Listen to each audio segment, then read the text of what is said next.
सोच समझ कर बोला करो, क्योंकि अल्फाज नस्लों का तारुफ करवा देते हैं। हमारे अल्फाज की ताकत कितनी बड़ी है। अल्फाज ना सिर्फ हमारी सोच और ख्यालात का इजहार करते हैं, बल्कि ये हमारी शख्सियत, सकाफत और माशरती शनाख्त की अक्कासी भी करते हैं। जब हम बात करते हैं तो हमें ये याद रखना चाहिए कि हमारे अल्फाज दूसरों पर क्या असरअंदाज होते हैं।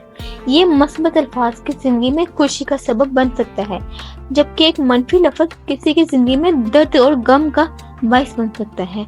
इसलिए हमें अपने अल्फाज का इंतखाब इंतहाई एहतियात से करना चाहिए। अल्फाज नस्लों का तारुफ कराते हैं, क्योंकि हर नस्ल की अपनी जुबान, मुहावरे और अल्फाज का ज़ख़ीरा होता है। जब हम अपने अल्फाज का इस्तेमाल करते हैं तो हम अपनी सखाफत और तारीख को भी आगे बढ़ाते हैं। इस तरह अगर हम अपने अल्फाज का सही इस्तेमाल करते हैं तो हम अपनी नस्लों को गलत और पैगाम से रोक सकते हैं। ये हमें याद रखना चाहिए कि अल्फाज का असर सिर्फ इस वक्त तक महदूद नहीं रहता जब तक हम इन्हें बोलते हैं। एक बार जब अल्फाज ज़बान से निकल जाते हैं तो वो हवा में बिखर जाते हैं और लोगों के दिलों में जगह बना लेते हैं। इसलिए हमें अपने अल्फाज की ताकत का अंदाज़ा करते हुए सोच समझ कर बोलना चाहिए। हमें ये भी समझना चाहिए कि कुछ अल्फाज का असर देना होता है।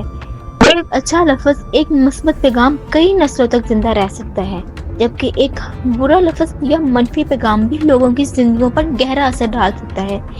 इसलिए हमें अपनी गुफ्तगू में तवाज़ुन बरकरार रखना चाहिए और हमेशा मुस्बत अल्फाज का इंतखाब करना चाहिए।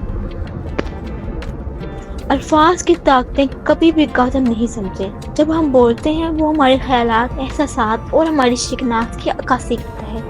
इसलिए हमेशा सोच समझ कर बोलो, क्योंकि आपके अल्फाज नस्लों का तारुफ करवाते हैं। इसलिए कहते हैं, पहले सोचो फिर मुंह खोलो।